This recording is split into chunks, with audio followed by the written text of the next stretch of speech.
Hello everyone, welcome if you are new, welcome back if you have seen my videos before, thanks for stopping by. This is the Modern Renaissance palette from Anastasia. This is what I used for my tutorial today. It's gorgeous, it's new, it's everywhere, it's permanent, which is nice because a lot of times these limited ones, you get so frustrated you can't get it, but don't worry, this one is permanent. It's beautiful, it's perfect for summer, it's so summer appropriate. I want to say it's in the $40 range, I'll put it right here because I never can remember. But I've been seeing a ton of tutorials using all of the orangey shades in this palette, and I really wanted to do a look using the pinks since I hadn't really seen any yet. So I hope you guys enjoy it. And then today, as I was doing my makeup filming this tutorial, the UPS guy showed up. It's like the ice cream truck for grown-ups that are addicted to makeup. So I stopped what I was doing, ran out, got my box, and I used some new products that I got in the mail from that. So I hope you guys enjoyed that little added bonus. And yeah, let's just get started. So first we're going to start out with some skincare because I am breaking out all over my face like I'm showing you right now. So I'm going to go in with some MAC Softening Lotion from the Delightful Sea line. It's really great for pigmentation, and I, for some reason, right above my lip, you guys can probably see in this video, I don't know what's going on with my hormones lately, but I've had dark pigmentation there, and then I like to just do it so that I don't get scars from my blemishes as well, and it helps with that pigmentation as well. Anyways, now I'm priming my eyes with some MAC Painterly Paint Pot. It's important to use a base, especially when going in with such colorful shadows like we are going to be using today. Now I'm going in with the Modern Renaissance palette. It is gorgeous, you guys. We're going to start out with Tempura. It is a cream kind of satiny shade, and I'm using it with an E70 from Sigma. I love this brush to highlight under the brow because it's kind of flat, so you can lay the color down first, but then turn it sideways and buff it out. It's kind of like a dual function brush. I love it. This color, I cannot even try to say the name. I'm going to butcher it, but it's a beautiful kind of lavender mauve shade, and I'm using it with a 224 in the crease, and it's going to help me blend everything out that I'm going to go in with next, and it's just going to be our best friend shade. Now I'm going in with Venetian Red, I can say that one, and I'm going in with a smaller brush. This is a MAC 221, and it's just a smaller version of the 224. So if you have smaller eyes, you definitely need this brush, and then if you have bigger eyes like me, I like to use it when I want colors really deep in the crease. So I'm just building that Venetian Red up. I go back several times, and then I'm taking that 224 with no additional product on it and just making sure everything's really nice and blended right there. And then same thing, I just go back and forth, building that color up and blending it out. Now I'm going in with Love Letter. It's the matte kind of pink with violet undertones. It's like a hot pink. It is so gorgeous. I wanted to put that all over my lid. I don't know why, but as soon as I opened the palette, I was like, yes, I'm putting this all over my whole eyelid. So I'm packing this on with a 242 from MAC. I chose this brush because it's synthetic, so it's going to give us the most color payoff and pack the most pigment on there by being so flat like it is. Now I'm taking both of those pinks, the Venetian Red and the Love Letter, on the 221, and I'm just moving that pink color up a little higher into my crease. I have a large lid space, so I felt like I needed to do that. Judging on your eye shape, you know, just either bring it up higher like I did or leave it how we had it before, whatever you want to do.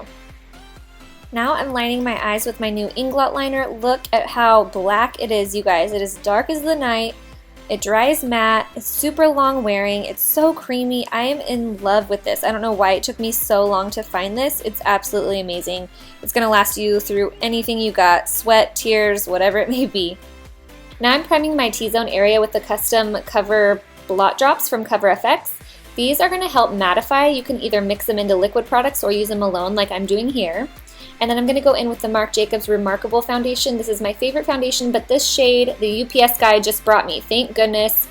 It's 28. I've been trying to get my hands on 28 forever. I'm so excited.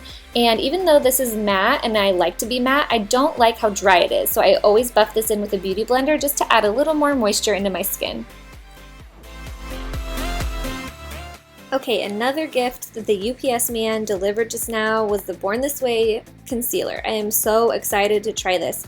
After using it just the one time, I honestly can't tell too much difference between this and the Urban Decay Naked Skin concealer. I feel like they're very similar. This one's maybe just a little bit thicker in texture, but I really liked it. I got mine in the shade Light.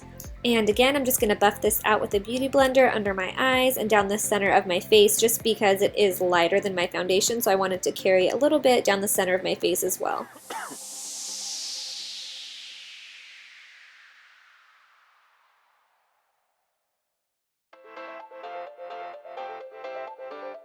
Now we're going to set all of this concealer. I'm using the RCMA No Color Powder. I just got this week and I've been loving it so far, but hating this package.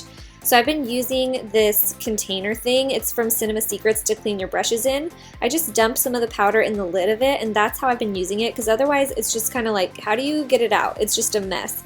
But then again, the powder is only $12, so they didn't really spend any money in packaging, which is why we saved some money on that, I'm assuming, so can't complain too much. I'm just dusting off that powder with one of the Featherweight Sephora brushes I've been loving, and then we're going to go ahead and bronze now. I'm going to be using the Physicians Formula bronzer. It's called Bronze Booster. This is from the drugstore. My friend Carmen recommended it. I love it. I'm just fluffing this around the hairline area. I'm going to take it down the cheeks, underneath my chin, and down the neck, just basically to warm up the face, just so it looks a little more dimensional. And since the eyes are just so bold in this look, I didn't really want to contour or anything like that. I'm just bronzing it up a little bit. And then since there's so much going on with the eyes, my eyes were getting a little red, so I took my favorite drops. They're called Roto drops, and these are the ones that remove the redness. Popped these in. I wanted to talk about them because I had some questions if you can use them with contacts, and yes, you can. I'm wearing my contacts right now. Now I'm going to line my eyes with the eye kohl called Feline from MAC. It's just the blackest, darkest eye kohl. And then since the Renaissance palette didn't have a black shadow, I'm just using this one from the Kat Von D palette just because it's right in front of me. And then I'm going to put this right up underneath my lower lash line with the 212 brush from MAC. It's just a flat definer, just pressing that color up toward the lashes.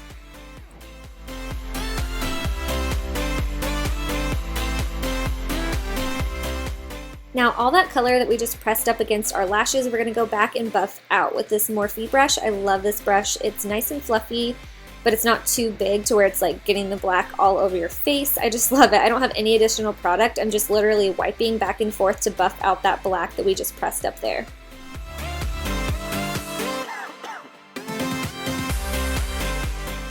Now I was feeling like it was just so black and boring down there, so I added that Venetian red and I put that right over top of the black just to bring some of that pink to the lower lash line.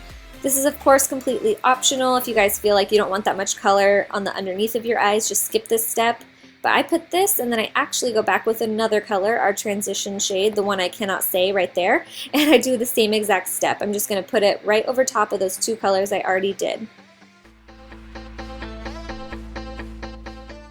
Now I'm just going to use another one of those Sephora Featherweight brushes to dust off any product that may have fallen down below our eyes.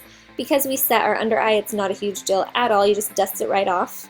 And now we're going to take Tempera and highlight the inner parts of our eyes as well. I'm just packing this color on with the brush that comes in the palette actually, but then I do switch to my Sigma E70 to buff this color out. It's honestly, you guys, it's just so perfect. It's angled and fluffy. I just love this to highlight under the brow bone and on the inner corner. Now I'm coating my lashes with some MAC Giga Black Extended Play underneath my eyes. I love this for the lower lash line, and then since we're doing false lashes, it doesn't really matter, just put this on top as well. I'm just going to throw on some Ardell 105s. I like these lashes for this look because they're long and thick, but they aren't going to cover up all of our eyeshadow, you know what I mean? Sometimes if it's so thick, it'll cover your whole lid shade. Now I'm just lining my lash line just to make sure I cover up any glue that might be showing through. Sometimes the shine will shine through even if you use a dark tone glue. Now I'm going in with MAC Pro Shaping Powder Emphasize. This is kind of a white satin powder. I like a highlight, but I didn't want to overpower the eyes again with like a metallic bright highlight. So I thought this would be perfect because it's still going to bring nice light to these areas, but it's not going to overpower. And I'm just dusting this on with a fan brush from the Featherweight collection from Sephora as well. A video on these brushes is coming for you guys, I promise. I just wanted to use them a good amount of time to where I could really do a good review for you guys. For blush, I'm going to use the mineral blush from MAC called Gentle. It's a perfect cool tone baby pink. And again, since it's a mineral blush, it's not going to be too overpowering. It's pretty sheer. And I just thought it was the perfect color to add a little color but not go overboard again with the eyes. For lips, I was going between Crush or Pure Hollywood from Anastasia. I ended up going with Pure Hollywood, and sorry I don't show this that much, my camera totally died on this part. And then I'm topping it with some White Russian gloss from Buxom, and then I'm going to soak my entire face in some Fix Plus just to set everything down to my skin. And then that is the look. I hope you guys love it, and thank you so much for watching. I love you guys. See you next time.